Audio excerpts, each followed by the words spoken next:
Welcome to this week's episode of the Real Wealth Podcast. I'm Robertson, and this week's episode we're going to be discussing a topic that keeps coming up time and time again in all the interviews that I've been doing recently, is ultimately the importance of mindset and being able to achieve great things within business. And in order to discuss this topic, I've brought our resident mindset guru, Mr. Laurie Duncan, my business partner, into the call. Welcome, Laurie. Thanks, man. Thanks for having me. You never bring me on. I know.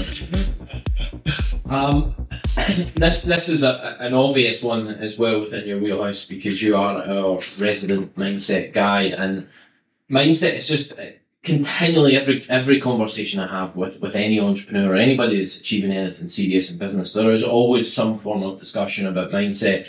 It's not the sexiest topic, but every time we start a training course, one of the first things we're going to be discussing is mindset, because we realise for anyone to get on in business, there's going to be a lot of mental hurdles, and the way that people are designed to get over to be able to achieve anything, whether it's building a backlit portfolio, building a business, or even building your wealth and taking control of your own money, and, you know, not just spending because you want to buy something to make yourself feel better. You know, those sort of mindset things as humans, we have challenges with every single day. So I think it's something that I'd like to go a bit deeper on, you know, because we've kind of skimmed the surface in a lot of chats, but I wanted to go a bit deeper on mindset. So let's start with your mindset journey.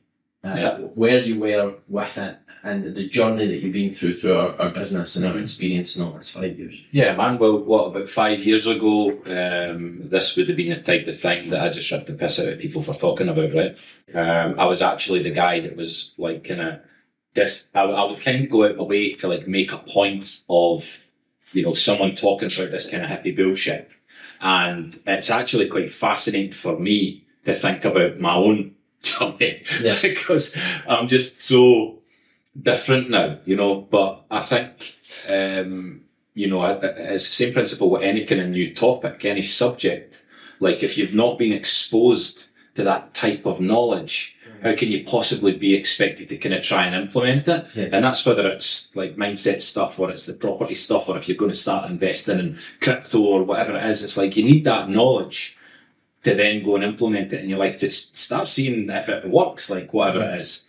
And yeah, I mean, now, massive role reversal. You know, I've studied a lot of different things. I've been on training courses specific around the whole mindset thing, and I've learned a lot about myself. I've learned a lot about the mind. I've learned a lot about the way to kind of control thoughts, how to deal with emotion, things like focus and belief and all this type of stuff. But it's really just through self-development, right? I mean, when I first heard about this type of stuff, I just found it quite interesting. And then over the years, I've constantly been like seeking out new things, new ideas, new books, different kind of subjects. My most recent subject you might have seen on social media is this frequency analysis, all these different chakra type frequencies, you know. For me, you sitting here talking about chakra frequencies, I just can't believe I'm even talking about it. But the reason I'm talking about it is because, you know, I've tried a lot of different things over the years, and every time I try something new and I implement it in my life, I find that it improves the output, it improves the performance in whatever it is I'm trying to do. And that's been a gradual progression. I don't think I'll ever stop learning that. You know, I don't think I'll ever stop being into that now. And now, you know, as you know, or the listeners might know, I've got my kind of daily routine where I do my breathing, my meditation, my stretching. Even stretching, I mean, it's weird that I'm into stretching, you know, big bulky guy, but I love a bit of stretching, you know. But that's because the whole stretching routines thing has pushed me mentally, and for me to be able to stay in some of these poses, and we might talk about this in a bit more detail later on or whatever as well, but to be in it's a state of discomfort, it's a state of physical discomfort. And the only way you can stay in that place is if you can control your mind, because your mind the whole fucking time is telling you to break out that pose and break out the situation. And it doesn't matter whether it's the stretching stuff, or it's like pushing yourself on a run, or some other type of physical activity, or it's a business situation. Yeah. Being able to kind of control that mind, manipulate the output rather than just reacting, you know. It's you telling your mind rather than your mind telling you. Mm-hmm. That's probably the kind of biggest takeaway I've got from all this different stuff, but definitely, man, I was never like this before. And it's just fascinating to me how different I am now. It's strange for me to hear that because, obviously we were friends from really our early 20s. But, it's not like we were in the pub or on one of these crazy trips we used to do talking about mindset and views on it. It's not like I was working closely with you and then we'd catch up, we'd drink, we'd go to football games, we'd have a laugh, play a bit of poker. Yeah. You don't get into those types of discussions. So I've only ever really known you closely as this guy that's in front of us. Mm. I never really knew the guy before that who would have been kind of more sceptical of all that stuff. And the thing that interests me more than anything is when we started our entrepreneurship journey, and obviously we were talking back and forward a lot well before we started working together. But you seem to have dived into the mindset stuff quite early. Whilst I was focused on, I need to learn everything about property, you kind of figured this whole thing of the first step is to master the mindset, and I kind of done it the other way around because I thought, let's just learn everything about property, start doing it, and think, fuck, this is hard.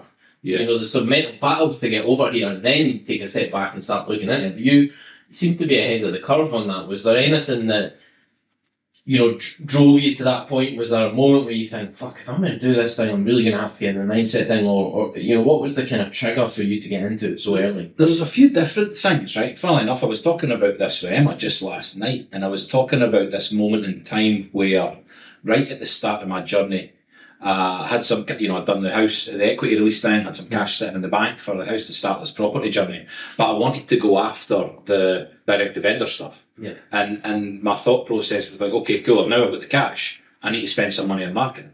I've not got a fucking clue about marketing. I've still not got a clue about marketing. And this was like 4 or 5 years ago. Yeah. And I was I had to come up with some type of plan as to how much money I was going to put into this marketing budget. And it was a complete punt.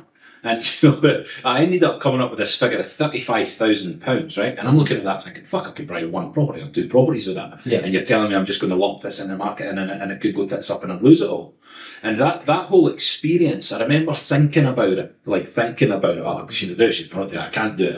No, I need to do it. All that shit. Yeah. For a good kind of month or so before I finally kind of bit the bullet on it. But the reason I bit the bullet on it was because I just had to try.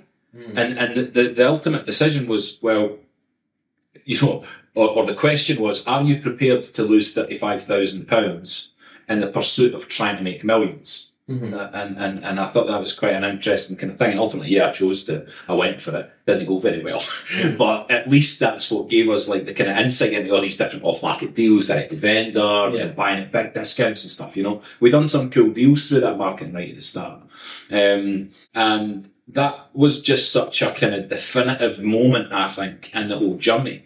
Because we would never have, I don't think, we wouldn't have had the same experiences if we hadn't have had these deals. We wouldn't have had the deals if that money wasn't permitted into marketing, and I wonder if we'd even be doing what we are now.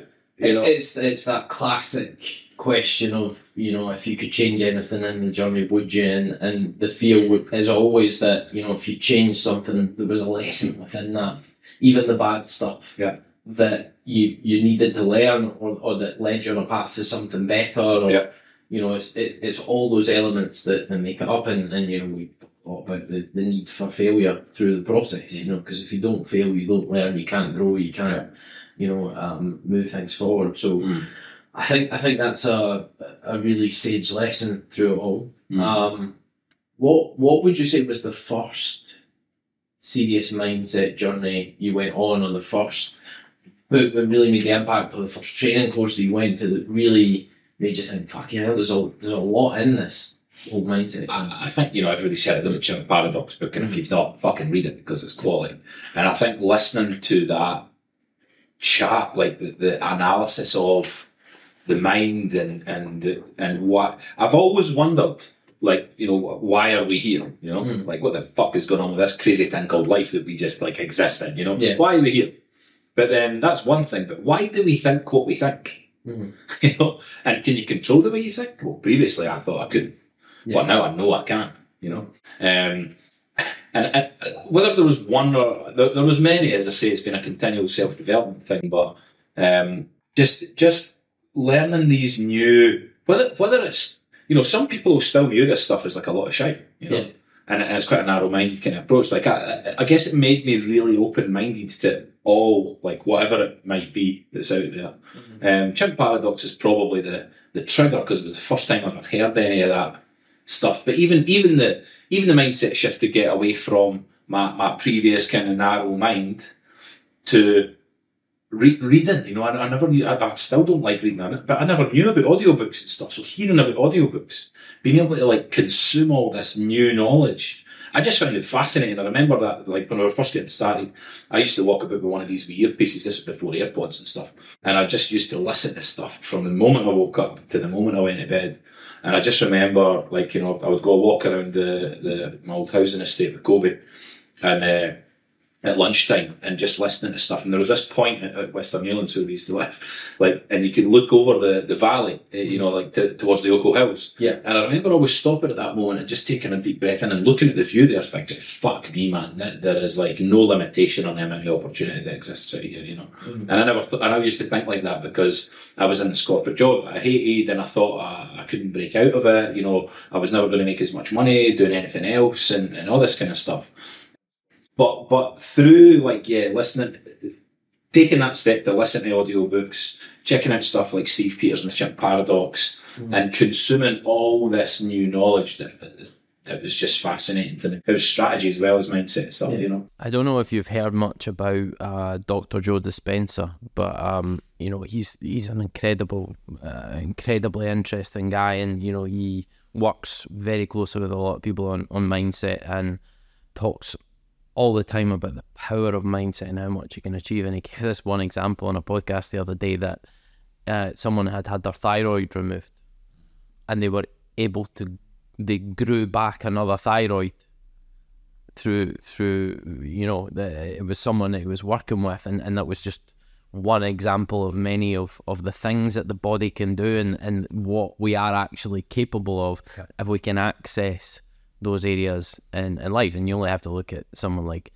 David Goggins, who pushes himself beyond the point that any human would ever think we could achieve, just because he's mastered the mindset. And we don't understand how much we limit ourselves because of the mindset that we have, and because of the limitations that we've created or have been created for us through the life and the experiences that we've had. So I mean, the whole mindset thing is just such a massive topic. But if you're not looking at it, if you're not working on it, if you're not pushing yourself forward, if you're not looking internally at yourself and understanding how you tick and the habits that you have, and I know myself that I need to be very careful about any habit that I create, because I'm a creature of habit. I like structure. I like to be repetitive in the things that I do. That's a problem if you create the wrong habit, right? Yeah. So it's something that I constantly need to be checking in on.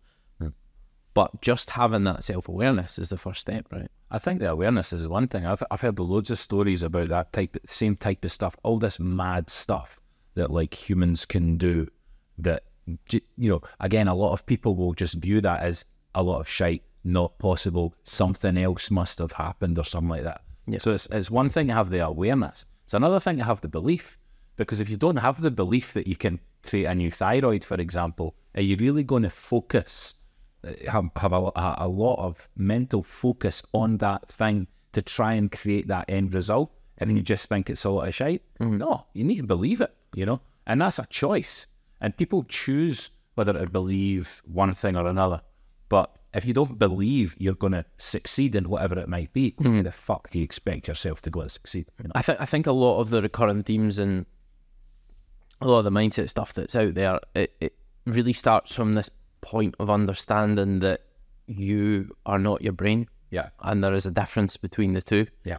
And that your brain is, a bag of electrical chemicals moving around, and it's going to feed you something, and it's still up to you to take control of that and say, is this right? Is it not? Am I being fed good information? Is it my brain again just trying to keep me safe, trying to keep me in this little place that it likes me? Or is this something that I need to be listening to? Most people don't understand that. They just live their life. The brain is the thing that's feeding everything, and that's the point. They have no separation. And I feel like I learned this quite early on. When I was kind of learning meditation, I was just trying it out, and I had no idea what to do, what to expect. I started with guided meditations, and I think it was when I was sleeping, I was putting them on as I was going to bed. So it was like a guided sleep meditation as I was going to sleep. That was when I first started. But I became very aware of this like separation between like the kind of body and the mind. I was very aware of all the thoughts. And then through that process of continually learning, it was like, can I control these? Can I like almost argue with my brain and take a different decision than what the brain's telling me to do? It's quite a fucked up thing if you're not into it, but it fascinates me now, man. And that's why now, I spend so much time meditating. The amount of kind of like clarity I find from just like closing my eyes in silence, or with some kind of like background, like either frequency noise or in silence, just closing your eyes and either letting your thoughts wander or focusing in on a particular visualization, for example. I've found that is just, it's powerful on a level that I can't quite describe. Because it forces you to, you just plant seeds in your subconscious ultimately, and you end up taking all sorts of different actions because of whatever it is you've chosen to focus on. Massively powerful. For anyone that's not tried it, just need to try it. And I think it's the challenge with a lot of this stuff is, someone tries meditation once or twice and it's like, oh, that does nothing for me. It's a load of pish. Moving on. You need to be aware with this stuff and see the progress over time, right? And you need to do it in a structured way, especially if you're starting out. There's loads of apps that you can use to start to get into guided meditation. Trying to figure this stuff out on your own isn't always the easiest process. And I feel for most people it's about finding what works for them the best.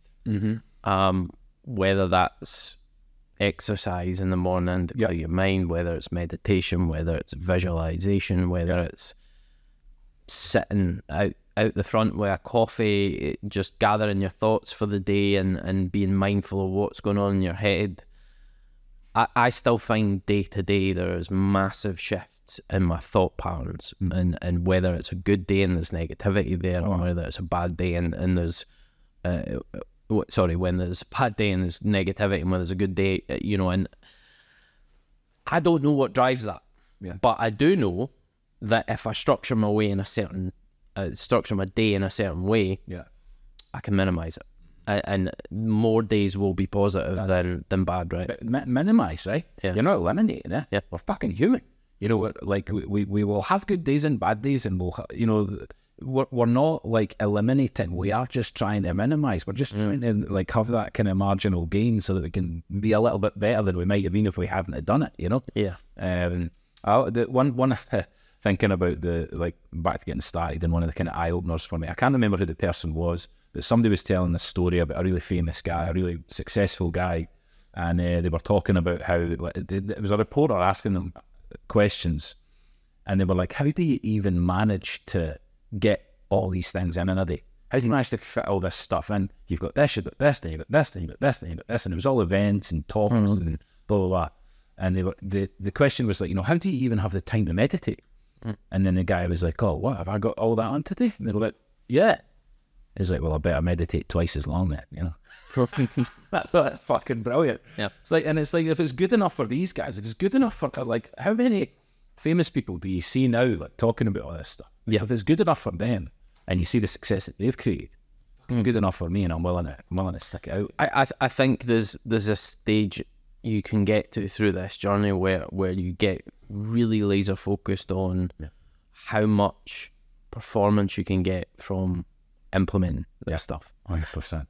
It's all about understanding how much you can achieve with your life, and there's so many people that just go through life with no analysis of anything. They go work every morning, don't even think about whether they like the job or not. I know. They come home from work at night, you know, maybe a bit of time with the kids, bit of time in front of the telly, and then they're away to bed. You know, life is about that week's holiday they get, you know, in Spain or somewhere like that.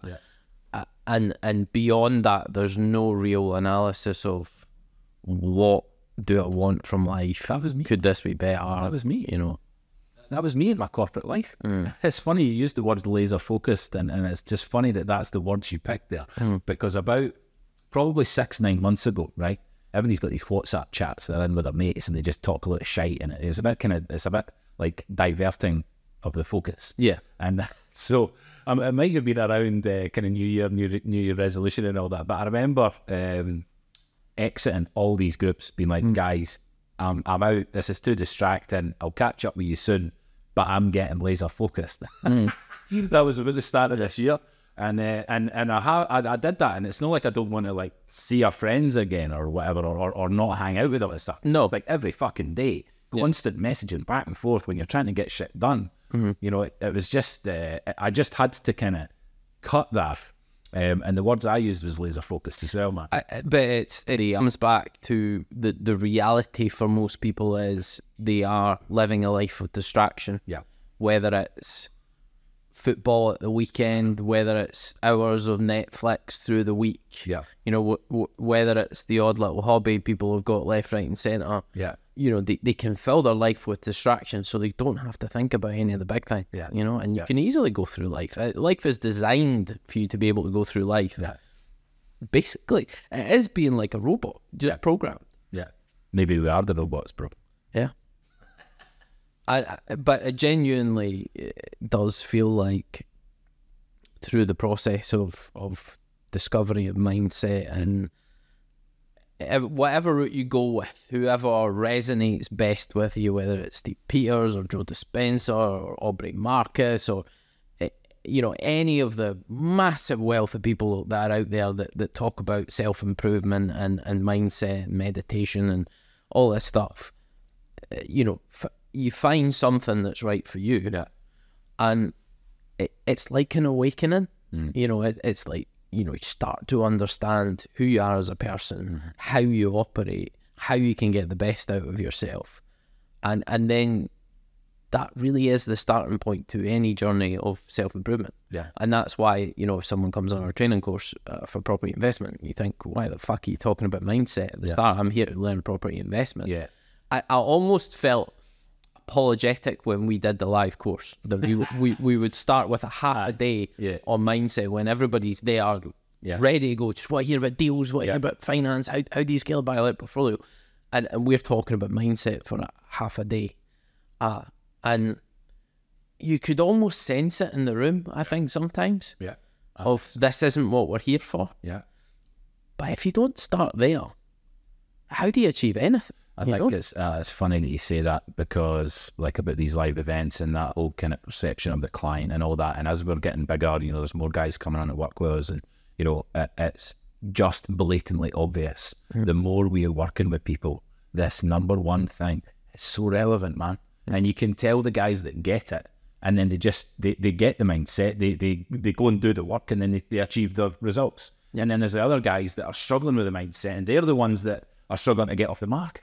And that's why we leave it, you know, and folk either get it or they don't, or at least they go and make the effort to try and get it, and then they start getting the results, you know. But absolutely, man, it's I've said before and I'll say it again, you know, the number one thing the only thing you need to battle with in business and life and whatever is all in the mind, because you can't do anything unless you control your mind, you know what I mean? Your mind will control you if you don't control it. So let's talk about the Ryan Pinnock experience. I mean, I remember you telling me about that, and I thought, I mean, that's out there for even, you know, even us. Yeah.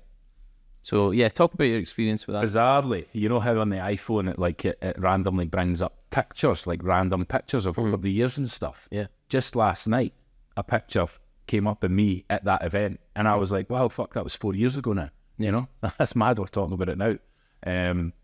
But Jesus, I mean, there was all sorts of mad shit on that thing. But I think the whole point of that experience, which was, I did 2 5-day events like live events, in-person events in London, right? So I'd travelled down there, 2 separate trips about a month apart for 5 days each time. And it was just fascinating me. Again, it was all sorts of, I can't even remember, but it was all these types of things, but you had to do an exercise where it's kind of like journaling, you know, it was basically just you took the notepad and you started writing down it, but it was about, you had to think back as far as you could possibly go to the point that you were sperm in the womb, right? That was the thing. And I was like, what the fuck are you talking about, mate? You know what I mean? How are we going to get back that far? But then it was like, you all just went away and sat with a notepad and a pen for an hour and a half, right? Silence. Everybody's just sitting, kind of writing. And you had to write. Whatever it was that came to your mind, you had to take a minute, like, close your eyes, focus on that, go as far back as you can. Yep. And, you know, everybody done nothing but this for an hour and a half. Like, that's a long fucking time. And I remember coming up with all sorts of shit. It was crazy. You know, think back to your earliest memory, all that type of stuff. And it was a comfort zone stretcher, right? I mean, you know, I've talked about the whole kind of, maybe for the listeners, but this initial experience, first time I ever saw the guy at a live event. I think that was a 2-day event down in London as well. And he made us all kind of walk around the room and like bow at each other, you know? And I remember, and not everybody did it, right? There must have been about maybe 200, 300 people in this room in London. And then they moved all the chairs to the side and everybody started walking around the room. And he said, like, this is what I want you to do. You know, you basically, you kind of capture somebody's attention. You, like, do the pray sign thing to them. You then get down on your fucking knees and you bow. And then they, like, do it in return. It was weird as fuck. Like, it was the weirdest thing I've ever done. But it was just so fascinating because it was very clear to me then, all the people at the side of the room, they weren't willing to at least try it, to, like, just see what happened, to challenge their mind a little bit, you know? And it's funny because there's a few folk that I've kind of went down to that now, man, and the level of success that we've created through what we've done and what they've done is like, they, you know, they're still sitting on the sidelines, they're still allowing their mind to control their output, excuse me, and I just always remember when he first said that, the natural thing your head thinks is, what the fuck? I'm not doing that. Yeah. And again, I was like, no, fuck this. I'm going to get balls deep in this and start bowing to folk and see what the fuck happens, you know? And so many experiences, though, for working with that guy made me realise it was all about just challenging your mind. And it made me realise how kind of powerful your mind can be, ultimately. Yeah. Thinking about the steroid thing again, like, how the fuck does that work? I don't know. But he gave loads of examples of people that he'd worked with that had achieved, like, crazy shit like that, you know? It was somebody had, like, cured themselves of cancer because of the way that, you know, managed their thought processes and stuff like that. Folk that loads of different examples, man. But I think the two things I wanted to learn right at the start of our journey, one was, of course, the strategies and how to implement all of that, and two was the mindset to make sure that I kept going, you know. And that was the two things I focused on, you know. And it seems to have served us well. Let's maybe go into a few examples of where mindset has served us well, and where, had you not been the person that you became, it might have been a different result. So have a think about an example. I mean, there's a few that kind of spring to my mind. I think the probably the most obvious one is the Lanarkshire portfolio that was quite early in our journey, right? Many, man. Yeah. I mean, how many examples? There's tons of examples. Tons of examples of our journey where we've pushed our comfort zones. We've taken big risks, but calculated risks, right? With the end result, the objective in mind. And we were willing to go through a lot of shit that a lot of people wouldn't do. And I asked this question to our training clients recently: who wants what we've got now? Everybody's like, yeah, put their hands up, definitely, love it. I want all the properties, I want all the businesses, love doing what you're doing, blah, blah, blah. And then the next question is, well, who would have been willing to do everything that we've done to get us to where we are now? The hands go fucking down, man. Hands go down, because that's their minds just being like, oh, fuck that, that's too crazy. You talk about Lanarkshire, the whole way that was structured, the 60k front end, the guys we were buying it from, the fucking new lender we'd never done business with. There was so much shit on the go in that. That's one example. I mean, you know, it's fascinating because you probably couldn't do that deal now. I mean, the way that we structured that, you wouldn't get the finance now because of interest rates and all that sort of stuff. So that's not to say though we wouldn't have found a way to make it work. And that was the difference. I think at the time we were laser focused on getting that deal done. But as you say, huge risk on the line. And this is the whole point. You know, in order to achieve anything significant, there has to be huge risks along the way. There has to be huge bunch. You know, I always go back to Elon Musk and the fact that, you know, he made hundreds of millions on PayPal. He could have just sat back and done nothing for the rest of his life. But he took all of that money and invested it into 3 or 4 absolute moonshots. That's why he's a billionaire now, because he's willing to take the massive risks that no one else will take. But I mean, even if we're talking about the Lanarkshire deal, and it's one thing getting the deal done, right, then it's another thing managing it, and then everything changes. The interest rates are up. We've had that stock for coming up 3 years now. And there's been ups and downs through that journey. I mean, right now, if you knew it was going to, if you knew the cost of finance was going to be what it is now, would you have still done the deal back then? Probably fucking not. No. But this is just another point in time. You know, another year down the line, you know, or maybe not even as long as that, because we're working on this big refinance just now, right? You know, in the near future, it's going to be a very different situation again. But you've got to be ready to take the fucking punches, man.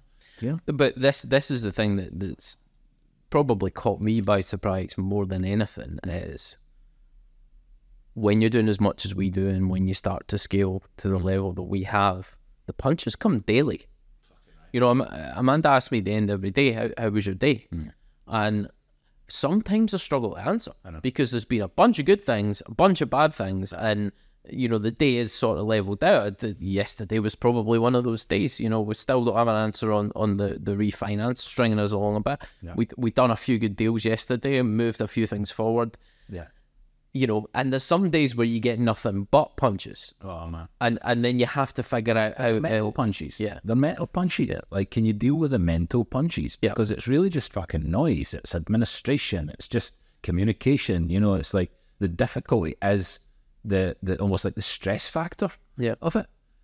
But if you can learn to manage that, then you can keep pushing forward, man. And that's what we do well. I think it's just a realization that as an entrepreneur, as you scale... you know, the problems get bigger, the opportunities get bigger, and the roller coaster is just more extreme. You know, that's it. And you look at, like, you know, these other things. You know, we've got like Dubai stuff going on now, Monaco. Like, there's many different doors opening for us now because of the stage we're at in business that we would never have got involved in if it wasn't for us going through all that pain. I was going to say at the start, but we continue to go through the pain, right? I mean, as you say, it doesn't matter on a daily basis. There's going to be wins, there's going to be losses. You just need to control the mental side and keep pushing forward regardless of the discomfort. I mean, it's massively important. So let's talk about some tools that people can implement in their day-to-day life to improve mindset, overall well-being. I always like it when there's some sort of actionable takeaways. You know, obviously we recommend a lot of books and various different things people should read. But let's talk about some of the tools that you can use in your day-to-day life to keep on top of your mindset. Well, I've got quite an extensive list, as you will know. And so I'll rhyme them off. I like to do stretching, breathing, meditation, affirmation, visualization, exercise, Shakti mat, and more recently, as the audience might be aware, I've got this big bad boy outhouse with my sauna and steam room set up. Now, all of that shit combined is really, I find is massively powerful, right? I squeeze a lot into a very short period of time. And in the mornings, I like to get up early though as well, which is another thing that, again, a lot of folks struggle to do because, you know, society says you shouldn't wake up at 4 a.m, you know, so that's too crazy, so they don't do it. I like to do it. I think it's fucking essential to do it because I don't know how I could possibly fit in all that stuff, like maybe, like, say at the end of the day. I was asking Emma just the other night, like, do you think I should change this up? Because, you know, sometimes I'm proper knackered at like 8 o'clock at night and I just need to go to my bed and you know, the kind of trade-off, it could be the case that I kind of go and do that stuff at night, but I just find that dealing with kids and trying to get them to sleep as well, and like if they don't go to bed at the time you want them to, then you just wouldn't do it, I don't think. No. So that's kind of my routine, really, and I find that I find it works well for me. Yeah. And I think those are things that set you in the right mindset for the day. So doing them at the end of the day, you're not going to get the same value, you know? I'm telling you, man, that I have noticed this. Like, I don't think I kind of used to notice it as much as I do now for whatever reason. I think I pay attention to it a lot more than I used to.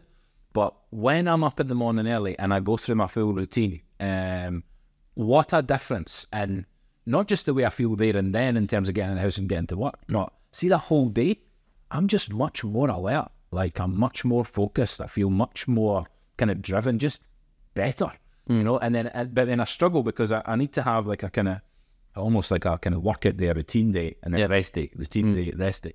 Because I'm also exercising for an hour, and I like to try and push myself when I'm doing that as well. So I find it a really tough thing. I'd prefer to exercise or have the routine like way more than just like 4 days a week or whatever. Yeah, I'd like 5 days, I'd like 6 days, but equally I respect my sleep, you know, and I always try and get my right amount of sleep. So I feel like there is an inevitable catch up when you get to the weekend of, you know, just that extra hour or so of sleep can really make the difference to your revival for the next game week and ready to go in. Absolutely. I found that I'm happy with the early mornings during the week, but, you know, I like to, I mean, the latest I can sleep is like 7 a.m. anyway, but, you know, I like to have that little bit extra time at the weekends because I feel like it gives me more of a kick, and there'll be the occasional Sunday where there's a little afternoon nap factor in there as well. And, you know, I feel like it helps me, so, you know, it's not wasted time for sure. I've started appreciating the afternoon nap. Yeah. So, you know, and I never used to nap, but now when I nap, I really value it, you know, just lying on the couch, chilling, some chilled music on in the background, you know. Yeah. But that look, sleep's another thing, you know. I again, along this journey, when we were getting started, I used to do this. I had this belief. This was before I went on the Ryan Pinnock thing, actually, and I learned a lot about that belief through doing the work with him. But I used to believe, in order to be successful, I must wake up at 4. I must work all day, and I never used to exercise when we were getting started, you know, putting all away, blah, blah, blah. But I would be up at 4 and I would be in bed at 11 at night, you know, and that would be my thing. Now, don't get me wrong, I would break for lunch and I would walk the dog and then we would have dinner, like, and stuff. But I would be working 100% the rest of the time. Yep. But I again, from my own experiences, really, that shit just leads to burnout. Yep. And you don't need to work like that in order to be successful.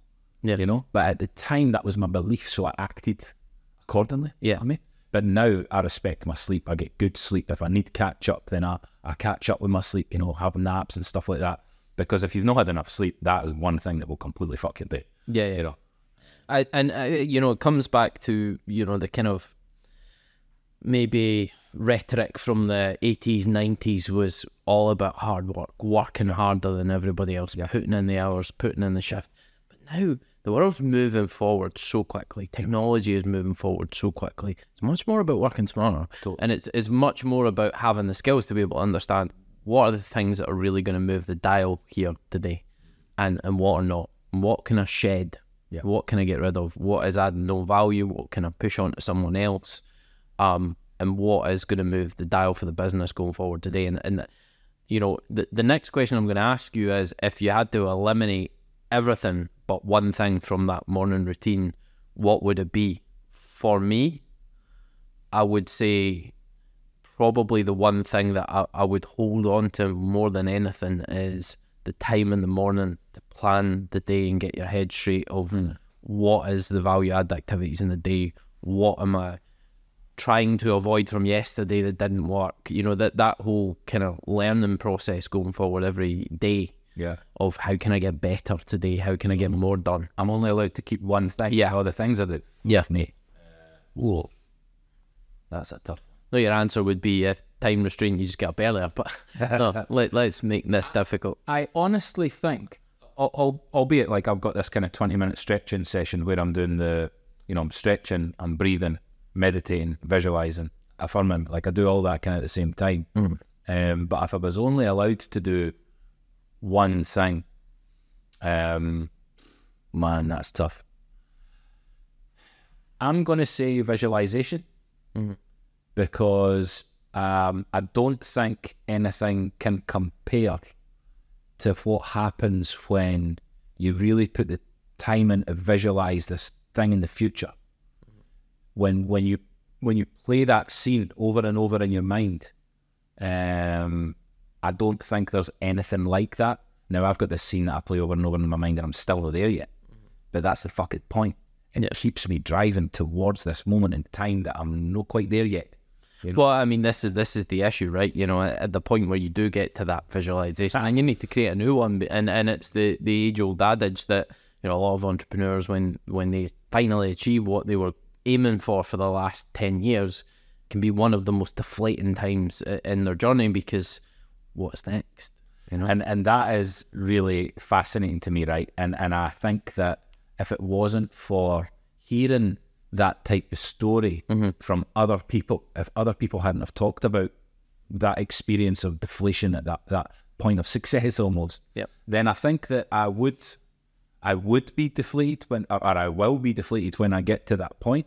But see, because I've heard so much from like other entrepreneurs, other success stories, and they've all talked about this moment in time, I almost feel like I'm fucking prepared for it. Yeah. And I'm ready for whenever I hit that moment in time to not let it get me down. I'm probably just going to like take some time off, go on holiday and shit, and just like reflect on life. But one thing I'll definitely be doing, as you say, is creating a new visualization and going working towards that. I'm going to be grateful for everything up to that point, and I'm going to celebrate that success. One thing we have really never fucking done. You know, this whole celebrate success thing, because you're just so focused on like the next thing. What's next? Yeah. But this thing for me will be, I kind of define a moment in life, and I'm going to make a point of celebrating it rather than letting it get me down. Yeah. You know, but I'm only aware of that fucking risk because now there's all these podcasts and audiobooks and all this type of stuff where you can learn from other people that have been so open about that type of situation, you know. So the summation of this for me is probably one of the biggest lessons that 99% of people in life will never learn, is that life is about the journey, not the destination. Yeah. And if you can't find joy in the journey, you're never going to reach the destination. You're never going to have that moment of happiness that you've been visualizing in your head for so long, because you have to realize that the fulfilling part is the journey to get there. And I think I'm quite good with that now, but again, it's only because I've been exposed to all these other people talking about that. You know? I feel like I am like just loving the ride, you know. And there was a quote I heard from it was Gary Vaynerchuk, and I don't know what he was talking about buying, but it was some like a football club or a basketball club or a baseball club or some shit like that. And he was talking about how he was going to buy the Knicks, call it, right? And again, he was getting interviewed and they were asking him, so like, when are you going to buy the Knicks? And he was like, well, do you know what? I might never actually buy them, but I'm really fucking enjoying trying to get there. I thought that's fucking brilliant, you know. Might never go and buy this big crazy yacht or whatever the fuck it might be, but see the ride to get to a position where you could go and buy the thing. Yeah, that's fucking cool, man. That's I love that. So yeah, I mean, I really think we've really just scratched the surface of this massive topic that is mindset. There's a lot more we could start to go into now in terms of specific examples, not just from our own journey, but from the journeys of others that we're supporting through our training and coaching business, and just seeing those real life examples of this mindset stuff in play, and just how important it is. It's so hard on an hour podcast to explain how fucking big and how important this subject is. Yeah. But what I think we'll do is in the near future scheduling another call where we'll go in a bit more depth into some of these subjects. You know, we've talked about a lot of various different tools. We'll maybe get into the guts of some of it, and explore it a bit more. But thanks, Mr. Laurie Duncan. Thanks for having me, man. This has been the Real Wealth Podcast. I'm Alex Robertson, and thanks for joining us on this wealth journey. Cheers.